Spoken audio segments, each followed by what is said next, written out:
자, 국어대가리 같이 한번 보도록 하겠습니다. 제목부터가 심상치가 않죠. 그래서 국어대가리라는 것이 상징하는 의미가 무엇인지 이해하는 것이 중요하고, 여기에 이제 우리가 세태극이라고 하는데, 세태극이라는 게 뭐냐면 현세태, 우리가 살고 있는 이 세상의 행태를 보여주는 극을 세태극이라고 합니다. 그래서 현세태를 잘 드러내는 극이다, 이렇게 이해하면 되고, 부조리극이라는 거는 어떤 거냐면, 이건 이제 좀 여러 의미를 지니게 되는데, 내용에 있어서의 부조리극을 형식에 있어서는 실험극이라고 하거든, 일반적으로. 그러니까 우리가 원래 전통극이라는 게 있어. 그렇지? 전통극의 목적은 이 몰입을 유도해가지고 카타르시스를 느끼게 하는 게 좀 많단 말이야. 그렇지? 근데 실험극은 약간 몰입을 차단하고, 그렇지? 현실을 돌아보게 만든 다음에 현실에 대한 비판적 인식을 유도하는 것이 많단 말이야. 그렇지? 그럴 때 보통 왜 현실을 돌아보고 현실을 비판적 사고를 갖게 하느냐? 현실이 뭔가 부조리한 면이 있기 때문에. 그렇지? 그 현실의 부조리한 면을 다루잖아? 그럼 이제 부조리극 이렇게 하게 되는 거지. 이해됐니? 근데 이제 문학에서는 그걸 사용할 때 부조리극이라고 써놓고 형식적인 것까지 다룰 때가 있어. 그러니? 이해됐어? 자, 그런데 이제 주제는 현대 산업사회에 매몰되어 방향성을 상실하면서 살아가는 현대인에 대한 풍자라고 되어 있는데, 사실은 이제 현대 산업사회가 가지고 있는 가장 중요한 특징이 뭐냐면은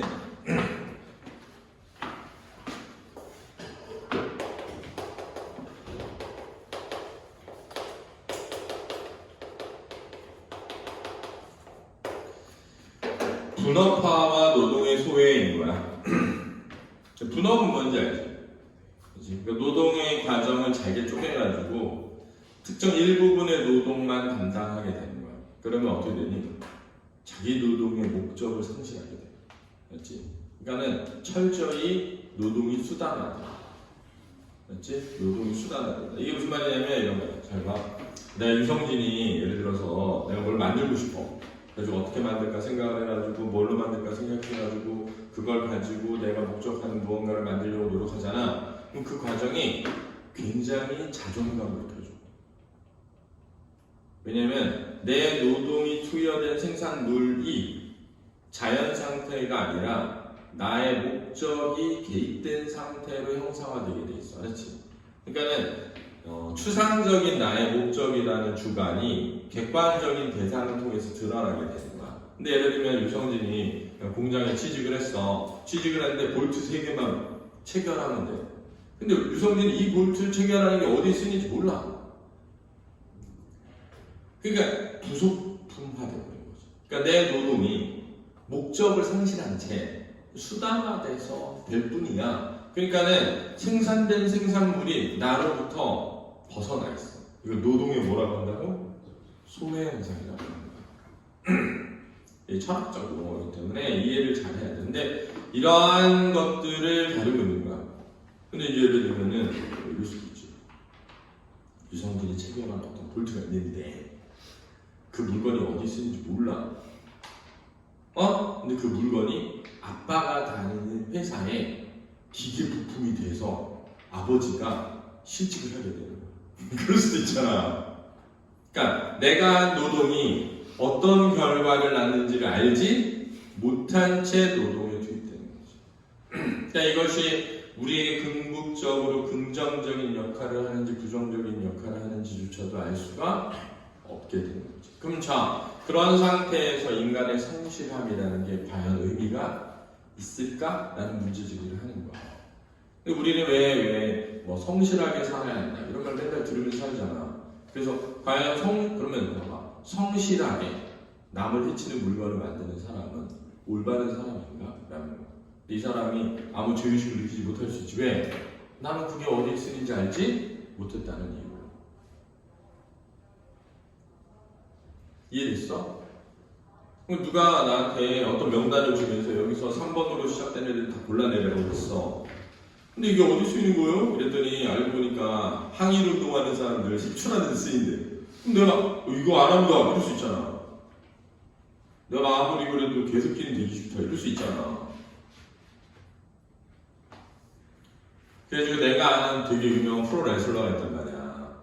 프로 레슬러가 있는데 이 프로 레슬러가 호주에 레슬링을 배우러 와가지고 호주에서 이제 뜬 거야. 약간 아시안 캐릭터. 그러니까 주로 뭐겠어? 악역이지.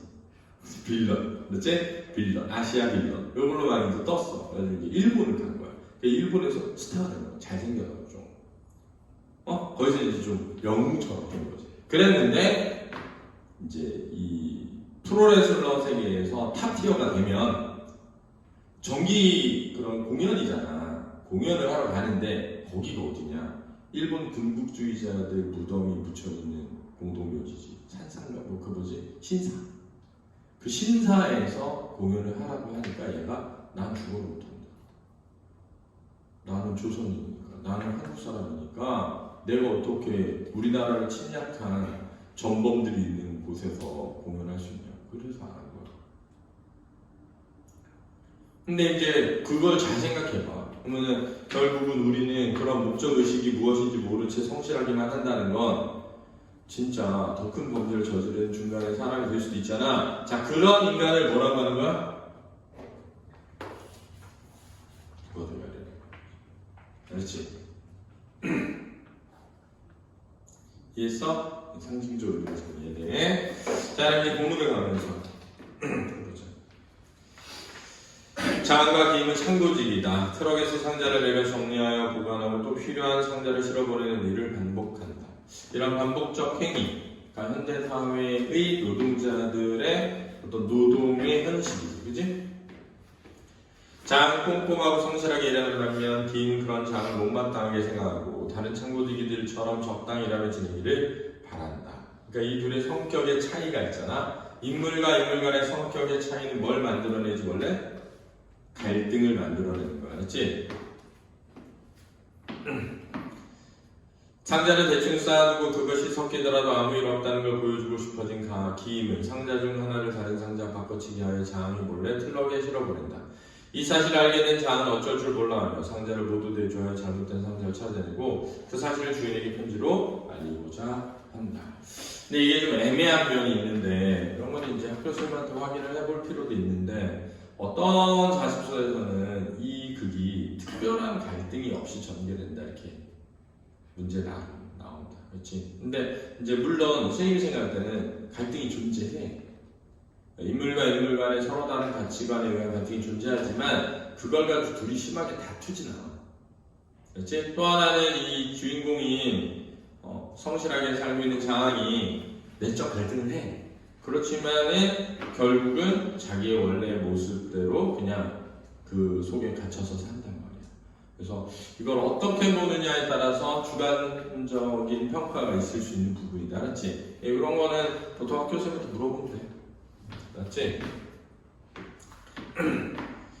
운전수 그가 미친 짓이야. 일부러 잘못했다고 편지를 보낼 필요는 없어. 제발 보내야 해요. 여봐, 내가 내 상자를 운반하고 다니니까 상자 주인과 통할 수 있다고 생각하는데 그건 큰 착각이야. 난 말이야 뭐가 뭔지도 모르고 그냥 싣고 왔다 그냥 실어가는 거라고. 자, 여기가 이제 세태를 드러내는 표현이지. 그치? 그러니까 내가 다시 하는 얘기지만 현대 자본주의, 고도로 문화화된 자본주의 사회에서의 노동은, 그렇지? 부품화되고 파편화되어 있기 때문에, 부분화되어 있고 파편화되어 있기 때문에 그 목적이 무엇인지를 뭐 했다고? 상실한 채 진행된다는 거야. 그걸 드러내는 거야. 그렇지? 실제로 내가 아는 건 정거장에서 여러 트럭이 상자를 나눠받을 때 만나는 분배반장 딸기코하고 창고에서 보관했다 다시 나눠주고 정거장에서 만나는 접수반장 외눈깔 그 둘뿐이라고. 딸기코와 외눈깔은 내가 붙인 별명인데 물론 진짜 이름이야 있겠지. 하지만 그들이 내 이름을 부르지 않고 노름꾼이라고 하듯이 나도 그들을 별명으로만 불러. 어쨌든 딸기코와 상자를 분배하는 정거장이 왼쪽이고 외눈깔이 상자를 접수하는 곳은 정거장이 오른쪽이야. 그래서 그들은 같은 정거장에 둘 다 상자를 취급하면서도 서로 얼굴을 한 번조차 볼 수 없어. 자, 근데 여기서 이제 뭘 느끼게 되냐면은 매우 현실적이고 사실적이니 상징적이니 상징적이지. 야, 실제 진짜 서로 얼굴 볼 수 없겠어? 응? 근데 뭘 한 현대 사회의 단면을 상징적으로 드러내기 위한 장치지. 그렇지? 그 다음에 이제 이런 걸 무슨 성이라 그래? 익명성이라고 그러잖아. 그렇지? 왜냐하면 현대 사회에서의 개인의 개성이 사라진단 말이야. 내가 아까 얘기했지만 봐봐. 유성진이라는 이름이 아니라 사무원 1이 되는 거거든. 그래서 예를 들면 옛날에는 주방장이 아프잖아? 그러면 중국집 하루 쉬었어. 근데 요즘엔 주방장이 아파도 하루 안 쉬어. 왜? 대체가 가능한 존재가 되거든. 햄버거 가게에서 내가 아프다고 해가지고 하루 쉬지 않는단 말이야. 왜? 그냥 다 돼 있어, 세팅이. 이미. 그래서 세팅되어 있는 대로 그대로 그냥 누군가가 대체할 수 있게 되어버렸단 말이야. 이게 전문적인 고도의 어떤 기술을 가진 숙련자가 필요한 직업이 아니라 세분화되는 과정 속에서 누구는 면만 삶고 누구는 뭐 짜장만 먹고 하는 거야. 근데 이미 짜장이 다 배달돼서 와. 붓기만 하면 돼. 그러면 주어진 그 솔루션대로 하기만 하면 되는 거죠. 그러니까 진짜 우리 사회가 그렇게 되면서 점점 한 개인의 가치가 뭐돼? 소멸되는 거야. 그리고 개인의 개성이 소멸되지. 그게 익명성으로 처리되는 거지. 그냥 딸기코일 뿐이야. 그게 누군지, 그 사람이 어떤 삶을 살았는지, 어떤 생각을 가지고 있는지가 중요하지가 않단 말이야. 별명이 될 이름이든 상관없어요. 상자를 싣고 가는 곳에 내 편지를 갖다 주면서 다음 사람에게 전달하라고 하면 돼요. 내가 자네 편지를 외눈가락에 주면 외눈가락 그 다음 사람에게 전달하고 그 다음 사람 또 다음 사람이 계속해서 운반되는 상자를 따라가 맨 나중에 주인에게 전달되길 바라는 거지. 네, 바라는 겁니다. 그게 또 큰 착각이라고. 부속품이 든 상자들은 말이야 중간에서 여러 갈래로 수없이 나눠지거든. 그러니까 부속품이 든 상자인데 그 상자가 한 명에게 가는 게 아니라 중간에 여러 명에게 나눠지는데 그게 어디로 어떻게 갈지 모른다는 거죠. 부속품 상자들은 결국 한 군데로 모아지는 거 아닙니까? 물론 모아지는 것도 있겠지. 상자들이 한 군데에서 나와 여러 군데로 흩어지느냐, 여러 군데 나와 한 군데로 모아지느냐, 그건 그럴 수도 있고 그렇지 않을 수도 있어. 어쨌든 중간에 있는 우리가 어떻다고 확실하게 알 수는 없지. 자, 이게 이제 현대사회의 우리 단면을 보여준다. 하나님, 그래도 상자주의에게 반드시 알려줘야죠. 엉뚱하게 박힌 상자 때문에 뭔가 잘못 만들어지면 안 되잖아요. 잘못 만들어지면 그게 뭔데? 어떤 굉장한 기계예요. 이 세상의 모든 사람을 즐겁고 기쁘게 해주는 신기한 기계죠. 무슨 기계라고? 기계가 아니라 폭탄이래요. 이 세상의 모든 사람들 한꺼번에 죽여요. 자, 이런 것도 이제 보면 정상적인 상황에서는 할 수 있는 말이 아니잖아. 그게 다 상징하는 거니. 뭘 상징하고 있는 거니? 우리는 그 기계의 최종 목적을 알 수가 없다는 거죠. 그게 모든 사람을 행복하게 만드는 것일 수도 있고 그게 모든 사람을 불행하게 만드는 것일 수도 있는데 우리는 그 중간에서 노소품의 역할을 하고 있다는 거지. 그러니까 어떻게 말하면 다리는 지금 장이 하는 행위를 조롱하는 거지. 동작하고 비웃는 거지. 도대체 무슨 소리인지 모르겠네. 어쨌든 상자 부속품으로 뭘 만드는지 알 수가 없어. 만약 폭탄을 만든다면 오히려 상자가 바뀐 것이 사람의 목숨을 살리니까 잘 된 일이잖아. 장의 편지를 허공에 들고 두 조각으로 찢으며 이제 이런 장은 어떤 꼭 해야 된다고 믿는 어떤 것들을 험하게 만드는 거죠. 이봐, 자네 너무 배짱이 약해. 이 조그만 창고 속에서 모든 걸 성실하게 잘했다는 것이 창고 밖에서 매우 큰 잘못이 된다고 생각해봐. 그럼 상자 하나 좀 틀렸다고 안절부절하진 않을 거야. 두 조각으로 찐 편지를 장에 가지고 주머니에 쑤셔넣는다. 무슨 일이 생겨도 창고 밖으로 알 필요는 없어. 그게 잘한 일인지 못한 일인지 모를 바야. 그냥 덮어두라고. 창고 속에 자네한테는 그게 괜찮다는 거야. 근데 이제 여기에서 운전수나 달인이 나오는데 운전수는 그러면 올바른 가치관과 사고를 하고 있는 거예요? 아니지. 왜냐면은 그냥 기계화되고 부속화된 자신의 삶을 그냥 뭐는 거야? 받아들이는 거지. 받아들이고 그냥 거기에 편승하고 있는 거지. 거기에서 더 나가서 그거를 핑계로, 맞지? 자신이 하고 있는 일에 대한 뭐도 없어? 사명의식도 없는 거지. 그치? 손에 들고 있는 서류를 가리키면 그렇다면 이런 서류는 뭡니까? 누군가 이 서류를 보면 상자가 잘못된 걸 알 수 있을 텐데 서류 완전하다고 믿는 건 바보들 뿐이지. 좋은 예가 있어. 내 아내는 옛날에 읽었는데 사무식으로 안 했거든. 그래서 구청에서 호조가 때문에 지금 서류상으로 거젓하게 서류하는 것을 한다고. 자, 근데 아마 흥분되지 말고 어서 상자들이나 옮겨. 이런 것도 현실에서는 이런 일이 있기가 어렵죠. 그죠? 근데 이제 이 사회 단면을 풍자하는 거지. 그렇지? 서류와 현실이 뭐 돼 있어? 괴리되어 있을 수 있다는 거지. 그렇지? 그래서 신뢰를 잃고 있다는 거예요. 사회 제도가 신뢰를 잃고 있다는 거예요. 최근에 무슨 뉴스 나왔냐면, 얘네 그거 알아? 이제 소금 있잖아, 소금. 요즘 소금 사재기가 달리거든. 그래서 지금 소금 주문이 폭주하더라고요. 그래서 원래 소금에 뭐가 붙어야 되냐면, 이게 어디서 나온 소금인지가 붙어 있어야 돼. 제도화되어 있어. 그래가지고 KBS가 MBC에서 신안에 간 거야. 그래서 신안에서 이제 소금 막 나가는 트럭을 세워가지고 그 트럭에 소금 가만히 붙어 있는 거 다 확인했더니 아무것도 찍혀있지가 않아. 원산지가. 그래가지고 이거 원산지 찍혀있어야 되는 거 아닙니까? 그럼 가서 찍고 올게. 그러고 돌아가. 그래 이제 문제를 파헤쳐보니까 뭐냐면 지금 너무 출연량이 많으니까 그 원산지 표시하는 붙이는 라벨이 다 떨어진 거야. 라벨이 올 때까지 기다릴 수가 없는 거야. 그러니까 제도가 있지만 그 제도가 유명무실한 게 돼버린 거죠. 사실. 우리가 사실 지금 이거 지켜지고 있는 게 별로 없죠. 사실은. 지금 그치? 엉망진창이에요. 그치? 자, 장가 트럭 운전수 핸드카에 실은 상자를 창고 밖으로 운반해 갑니다. 침대에 앉아있던 기임은 일어나 자신의 남자를 둘둘 말합니다. 그러고 침대 맡에 낡은 트렁크를 꺼내 물건을 주워 담는다. 뭐 하려는 거야? 창고를 떠나려는 거죠. 미스 다링 기임의 곁으로 다가온다. 마침내 결정한 거예요. 그래 함께 가서 살기로 했어. 둘이 살림도구들이 있는 곳에서 접시 그릇 찻잔들을 가져와 낡은 트렁크에 담으면 무조건 다 가져가요. 자, 이 무조건 다 가져가요 라는 부분에서 타인을 배려하지 않는 속물적 속성이 드러납니다. 다른 것을 다시 꺼내면 아니야 절반만 내 것이고. 자, 여기서는 이제 누구를 배려하는, 자아를 배려하는 기임의 뜻도가 드러나고, 둘이서 함께 쓰던 물건을 어쩌려고 반절로 할 수도 없잖아요. 그래서 현실적인 이유를 들어서 기임을 뭐 하려는 거야?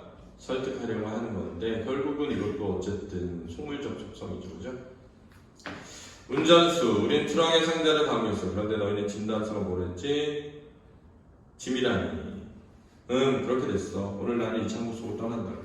자, 그러면 여기서 자아는 그들이 떠난다는 사실을 알고 있지 않았던 거죠. 정말 가는 거야 이렇게 갑자기? 미안해. 그런데 막상 떠나려니까 조금 서운하고. 너가 여기서 얼마를 살았더라? 몇십 년 훨씬 더 될 거야 아마. 그래, 우린 철부지 시절부터 이 창고직이었어. 언제나 너는 나를 고맙게도 보살펴줬지. 날 의붓덩이라고 미워했으면서 뭐 진짜로 미워한 건 아니잖아. 나도 알아.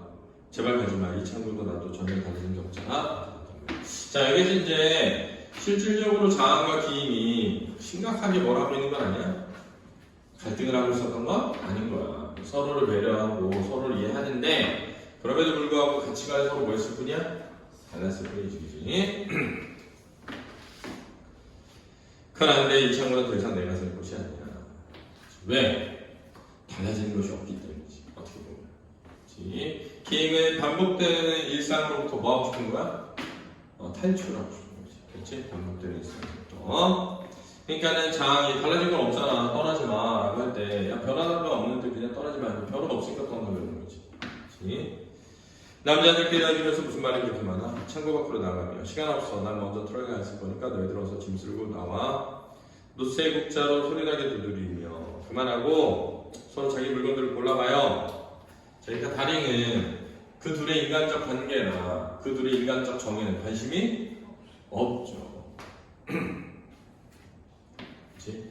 그러니까 사실은 어떤 사람에게 제일 중요한 것 중에 하나가 인간과 인간의 관계인데 현대 사회는 그런 것들을 그치? 매몰차게 만들어버리는 면이 있죠. 그치? 나 내 물건을 잘 모르겠어. 금배나 네가 골라줘. 별명이야. 아니야, 쓸만한 게 있거든. 모두 네가 가져. 넌 이 창고 속에 혼자 살 텐데 내 걱정 말고 얼른 먼저 올라가. 그리고 내가 너한테 줄 게 있어. 침대 밑에 상자 중 화려한 색깔의 스웨터를 찾아낸다. 너의 생일날 주려고 두었던 건데 헤어진 날 선물이 되었군. 근사한데? 좋은 건 이 중에 다 있잖아요. 이거 가져가도 돼요? 안 돼. 그건 손대지 마. 가져가요. 이거 뭐죠? 부거대가리죠. 그건 가져가세요. 꼭 필요할 겁니다. 부거대가리. 왜 이게 필요한지 두고 보면 알게 될 거야. 상자를 열어서 부거대가리를 하나 꺼내 자아입니다. 난 너한테 이것밖에 줄 게 없고 내 생각이 날 거야. 항상 곁에 두고 가고. 그래 언제나 내게 두고 볼게. 창고 밖에서 트럭에 재촉하는 경험도 올린다. 미스 하닝은 서둘러 물건을 담요해 갑니다. 자 여기서 보면은 둘의 태도 서로를 뭐하고 있어? 위하고 있죠. 그렇죠? 그 중간에 껴있는 누구는 다링이 속물 접속성을 유지하고 있고 그렇지? 아버지가 재촉해요. 상자가 담요를 들며 서둘러 나가요. 그러니까 다링이 운전수에 본 거야. 딸인 거죠. 트렁크를 들고 장을 그럼 잘 있어. 잘가 가정 행복해. 긴 감시 딸이 창고 밖으로 나간다. 장은 부과대가를 식탁 위에 놓고 떠나는 길을 바라본다. 혼자 남겨진 자신의 처지와 부과대가리가 무슨 시된다? 동일시된다. 창고문 앞에 기임의 외치는 소리가 들린다. 이 창고 앞에 상자를 어쩔 거야? 내가 좀 창고 안에 옮겨주고 할까? 괜찮아 나 혼자서 할 수 있어. 창고 밖으로 떠나는 것이 즐겁다는 기임의 환호성이 들린다. 트럭 운전사 다니기 웃음소리도 들린다. 잠시 후 트럭이 경기를 울리며 떠난 소리가 들린다. 창문은 조용해진다. 장 식탁에 힘없이 주저앉아 늙고 허약해진 모습. 그는 식탁에 놓인 부과들을 물끄러미 말합니다.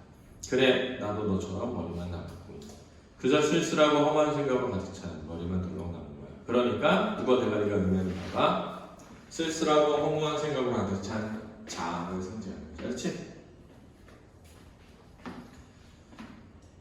두 손으로 부과 대가리를 잡아서 얼굴 가까이 마주보며 말해보렴. 네 눈에 내가 어떻게 보이는지. 그토록 오랜 나는 이 어둡고 조그만 창고 속에서 행복했었다. 상자들을 옮겨오고 내보내며 내가 맡고 있는 일을 성실하게 잘하겠다는 뿌듯한 그게 내 삶의 지탱이 왔었는데 그런데 만약 세상이 엉뚱하게 잘못되고 있는 거라면 이 창고 속의 성실함이 무슨 소용이 있는 거지? 부과 대가리와의 말이 없느냐. 멀뚱멀뚱 바라만 볼 뿐 왜 대답이 없어. 자 그래서 부과 대가리는 성찰에 뭐가 되는 거야? 매개가 되는 거죠. 그치? 그 다음에 기임이 그지? 장에 대한 마음을 드러내죠. 그죠? 그치? 기임의 장에 대한 마음을 드러내죠. 그 다음 장과 무슨 시되는? 동일시되는 소재이지. 이해되니? 다 잘 알아둬야 돼. 자, 그 다음에 지금 장은 자신의 가치관에 대해 뭘 품고 있지? 회의를 품고 있는 거야. 그렇지? 의문을 품고 있는 거야. 그렇지?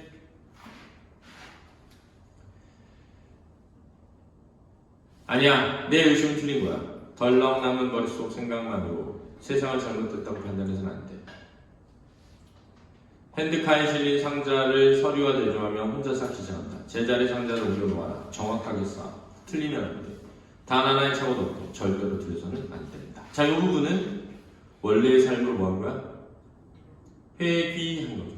그래서 정확히 말하면 자신의 삶에 대해 일말의 의심을 품었지만 결국은 원래의 삶으로 뭐 했다? 돌아가. 이게 중요한 거야. 그렇지? 장 그림들이 정성을 다해 상자를 쌓는다 그려주며 서서히 장이 압축되면서 안전합니다. 그래서 원래 부과 대가리는 술에 취한 누구에게? 기임에게 장이 끓여주던 것이었지.